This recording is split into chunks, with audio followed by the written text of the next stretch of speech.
Assalamualaikum warahmatullahi wabarakatuh. Bismillahirrahmanirrahim. Pada saat ini kita tentu harus mulai juga mengenang dan memikirkan serta mensikapi apa-apa yang terjadi. Ketika Allah Subhanahu wa taala memberikan kita kesempatan, entah itu kesempatan untuk berbuat baik, kesempatan untuk bisa menikmati hidup, kesempatan untuk berpikir, dan juga diberikan kesehatan, maka tentu kita harus juga memikirkan bahwa dalam hal kehidupan kita ini diberikan dua aspek, yakni kenikmatan itu kenikmatan kesehatan dan kenikmatan kesempatan. Nikmat sehat dan nikmat sempat. Kenapa disebut kenikmatan? Karena setidaknya dua aspek ini akan juga berpengaruh dalam kehidupan kita. Orang punya kesempatan yang baik, punya kesempatan yang luas, waktunya 24 jam, siap, tapi dia tidak sehat. Maka tentu akan menjadi bumerang. Mungkin ada kesempatan kita untuk sholat, tetapi untuk melaksanakan atau mendirikan sholat secara sempurna, mungkin berdiri saja susah, ambil air wudhu saja susah, untuk bernafas saja susah. Di hidung kita harus ada oksigen, harus ada, mungkin kita harus pasang selang karena kita tidak bisa makan melalui mulut kita. Atau ada hal lain yang mungkin secara kondisi sangat-sangat repot. Padahal kesempatan ada. Waktunya memungkinkan karena dengan kondisi seperti ini kan tidak ada aktivitas yang bisa dikerjakan. Hanya untuk sholat saja, hanya untuk menggerakkan fisik saja, mengangkat tubuh saja itu agak susah. Belum kalau oksigennya dilepas. Mungkin kita baru melangkah 3 langkah, 5 langkah, 10 langkah. Mungkin harus mengalami beberapa kali titik untuk berhenti. Mungkin untuk bicara saja susah. Untuk mengembangkan pikiran saja susah. Berkomunikasi dengan orang-orang di sekitar kita itu susah. Seakan kita menjadi orang yang eksklusif. Seorang yang istimewa. Padahal memang kesehatan kita atau kesehatan yang belum mendukung ke arah sana. Saya beberapa akhir tahun ini, beberapa waktu yang lalu, menemui teman saya, sempat ada kontak person dengan beliau. Beliau mengalami ujian yang sangat luar biasa besar. Yakni mungkin karena beliau ini menurut saya terlalu bersyukur. Atau bagaimanalah saya tidak tahu kalimat sederhana seperti apa. Tapi orang yang sangat gigih dalam berkarya. Sehingga tidak sempat mempertimbangkan kondisi fisiknya. Sehingga Allah memberikan cara untuk bisa beristirahat dengan sesuatu yang menurut pemahaman mungkin agak susah.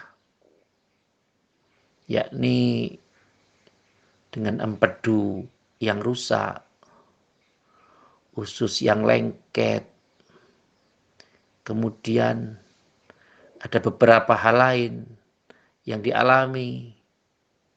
Dan beliau sangat luar biasa. Sangat kuat dalam menjalaninya. Bahkan kalau dinilai, dihitung-hitung, itu tidak mungkin terjadinya dalam waktu sebulan, 2 bulan. Pasti dalam waktu yang sudah relatif lama. Mengapa demikian? Ya, sebenarnya terkait juga dengan bagaimana etos kerja. Saya menyebutnya proses-proses yang dialami adalah dipenuhi dengan tata tanggung jawab yang luar biasa besar, nilai kesepahaman terhadap kerja, rutinitas kerja harus dilakukan, tanggung jawab yang berkelanjutan, dan seterusnya, yang seterusnya. Inilah yang kadang menjadi lupa bahwa setiap hak dalam tubuh kita itu mempunyai hak yang sama, baik pencernaan, lambung, usus, jantung, limpa atau liver atau organ-organ yang lain. Termasuk mungkin juga paru, mungkin juga tenggorokan, mungkin organ dalam yang lain. Ini juga mempunyai hak yang sama. Artinya orang juga bisa dikondisikan bahwa kenikmatan kesehatan itu memang harus disyukuri sebelum terlambat. Hambatan satu saja, misalnya kesehatan saja, kita tidak bisa melakukan apa-apa. Meskipun waktunya memungkinkan. Dan yang berikutnya, mungkin orang punya kesehatan yang cukup. Olahraganya teratur, kalau pagi ya fitness, mungkin bersepeda, mungkin sering berenang, atau olahraga-olahraga yang lain. Tetapi dia sibuk dengan kegiatan-kegiatan keseharian. Sehingga untuk beribadah saja tidak sempat. Menyebut Allah tidak sempat. Sholat juga tidak sempat bagi yang muslim. Mungkin ke masjid juga jarang-jarang. Mungkin malah dia tidak tahu. Mungkin dekatnya malah masjid. Kanan kiri rumahnya ada masjid, ada musola. Tapi karena dia menganggap bahwa kesempatan itu belum hadir, ya mereka tidak akan sempat. Tidak akan bisa. Inilah maka kesempatan yang ada harus dimanfaatkan walau sempit apapun.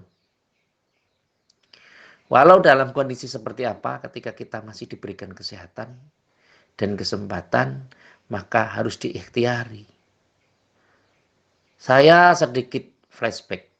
Bagaimana kalau kita bertemu atau berada di lingkungan yang sama sekali gila kerja. Yang sama sekali tidak tahu tentang ibadah. Yang sama sekali tidak mengerti tentang bagaimana rukun Islam. Meskipun katanya juga agama Islam. Ditanya, kamu apa agamanya? Islam. Tahu nggak rukun Islam seperti apa? Nggak tahu. Loh kenapa? Ya kata orang tua saya agamanya Islam. Kamu pernah syahadat belum? Ya belum. Loh kenapa? Katanya kamu ngaku Islam tapi kok belum syahadat? Ya saya kan hanya mengikuti apa saran kata mereka. Oh agamanya Islam.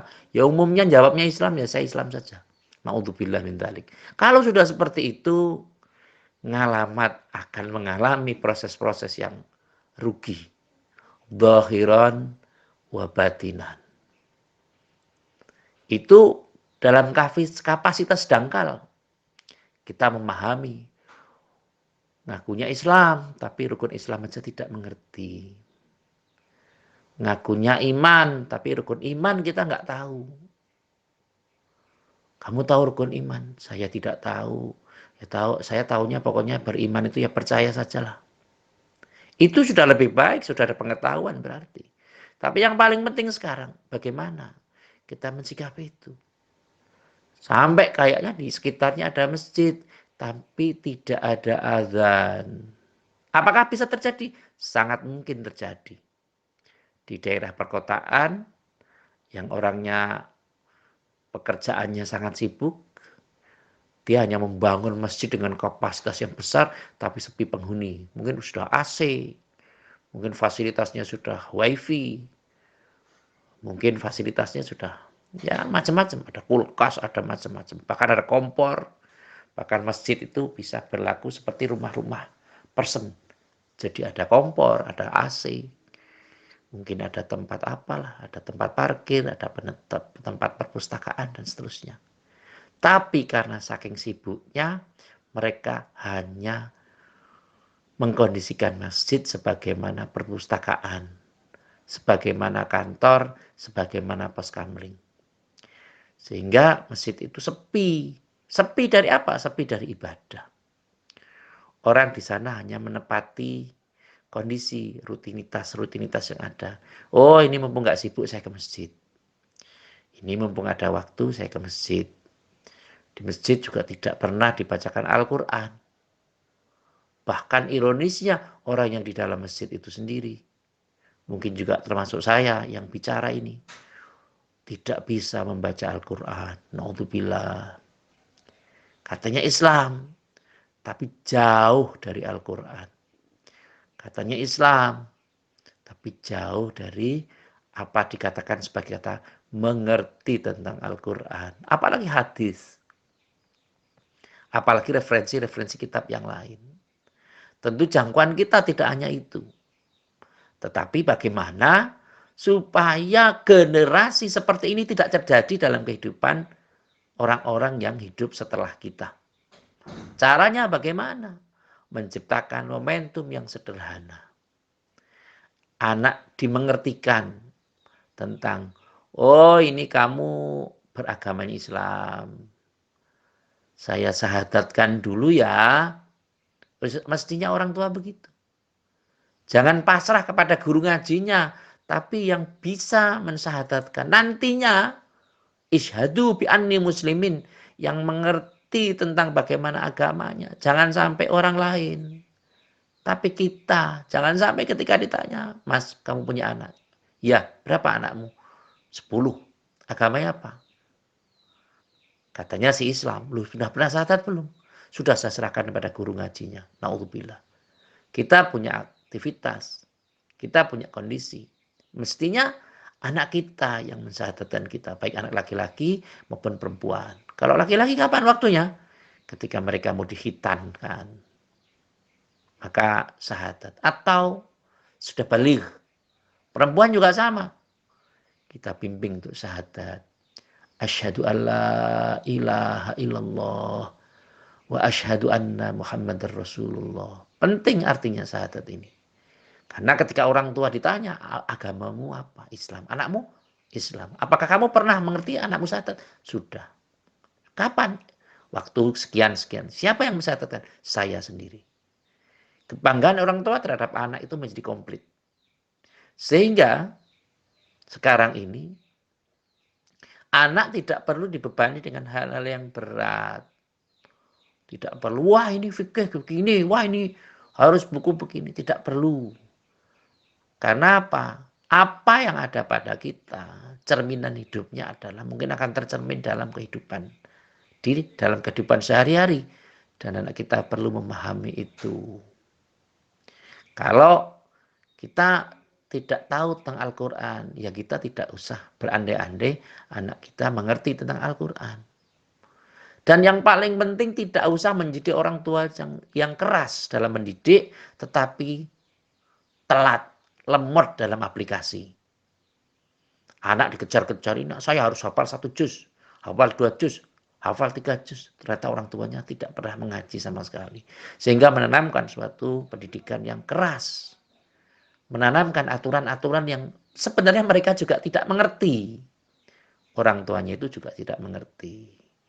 Maka yang paling penting adalah bagaimana kita mengupayakan kita mempunyai kenikmatan kesehatan, kenikmatan kesempatan ini untuk berupaya sedikitnya mengerti arti, makna, dan realisasi tentang bagaimana sehat dan bagaimana kesempatan yang hadir dalam kehidupan kita.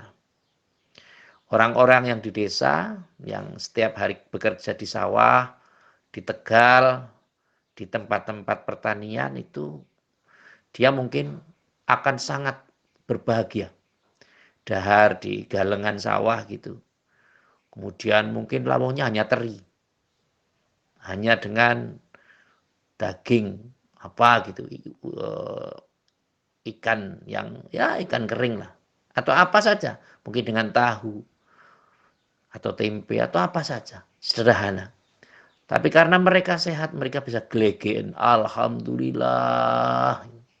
Bisa mensyukuri kenikmatan Allah Subhanahu wa taala. Karena dia punya kesempatan, punya kesehatan untuk menyebut nama Allah. Tetapi berbeda ceritanya ketika ada teman-teman yang hidup di perkotaan. Yang mungkin mobil saja sudah yang terbaru. Mungkin Innova, mungkin Sigra, atau mobil-mobil yang baru saat ini. Tetapi pangapunten, dia itu setiap hari bawaannya mau makan saja harus ngitung. Oh, ini yang harus masuk kalorinya sekian. Dan ketika makan pun harus mempersiapkan. Oh, ini obat untuk asam urat. Oh, ini obat untuk kolesterol. Ini obat untuk diabetes. Oh, ini obat untuk tensi. Ini obat untuk jantung. Wah, tuh ini obat untuk lambung. Ini untuk vitamin. Ya Allah, betapa mereka tersiksa oleh kondisi ini. Berbeda dengan teman-teman yang ada di wilayah desa tadi. Yang mungkin secara fasilitas itu jauh dari paripurna. Jauh dari dikatakan sempurna. Di kota apalagi dengan sibuknya azan tidak ada, orang baca Quran di masjid tidak ada. Sementara kita di kampung ini, di desa, ya itu orang masih ada yang azan. Meskipun jarang-jarang. Ya, jarang-jarang juga repot. Mungkin harusnya waktunya saat azan tapi masih di sawah. Ya azannya mulur. Harusnya jam 12, akhirnya jam setengah 2 azannya. Karena dalilnya as-sholatu ala waktiha. Sholat itu yang terbaik di atas waktu. Bukan fi waktiha, di dalam waktu, tapi di atas waktu. Karena apa? Mereka berkeinginan untuk berjamaah. Sehingga waktunya harusnya zuhur jam 12, itu artinya setengah 2. Asarnya jam setengah 4, dia azan setengah 5. Maghrib harusnya setengah 6, dia setengah 7. Isya harusnya jam 7, dia karena ngaji dulu baru setengah 8 atau jam 8 baru azan. Ya karena kalau sudah sepakatan itu seperti itu tidak apa-apa. Karena ada kesepakatan intinya untuk jamaah. Sehingga proses-proses yang ada tentu kita harus memahami sama-sama. Betapa pentingnya orang peduli terhadap fisiknya. Makanan fisik itu penting, tetapi makanan ruhani jangan juga ditinggalkan. Kalau kita repot, anak kita tidak doyan makan, kita harus ke dokter. Kalau anak ya sekarang ada dokter spesialis anak. Mungkin besok ada dokter spesialis dewasa. Mungkin apa saja. Nah, tidak doyan makan saja harus diinfus dan sebagainya. Tapi bagaimana ketika anak kita tidak mengerti Allah? Jangan mengerti, nyebut aja susah. Taunya Allah Akbar, tanya, "Le, kamu kok tahu Allah Akbar dari mana?" Itu waktu kemarin ada demo itu kan ngomongnya Allah Akbar, Allah Akbar. Loh, anak kita tahu demo saja. Nyebutnya Allahu Akbar. Nah inilah yang perlu mendapat perhatian kita semua. Bahwa mari kita belajar memahami lingkungan kita, memahami keluarga kita, memahami orang-orang di sekitar kita dengan tata cara yang arif, dan jangan malas untuk belajar, jangan malas untuk mengembangkan diri supaya orang-orang yang ada di sekitar kita itu bisa mengerti bagaimana Islam itu menjadi rahmat lil alamin. Dan yang paling penting, jangan jauh-jauh dari ulama, jangan jauh-jauh dari kiai, jangan jauh-jauh dari fuqaha. Meskipun kita ingin mendirikan tempat-tempat ibadah, mendirikan pondok pesantren, atau apapun istilahnya, harus juga kita berunding izin kepada masyarakat setempat. Apakah masyarakat meresponnya bagaimana, atau pemerintah daerah setempat meresponnya seperti apa?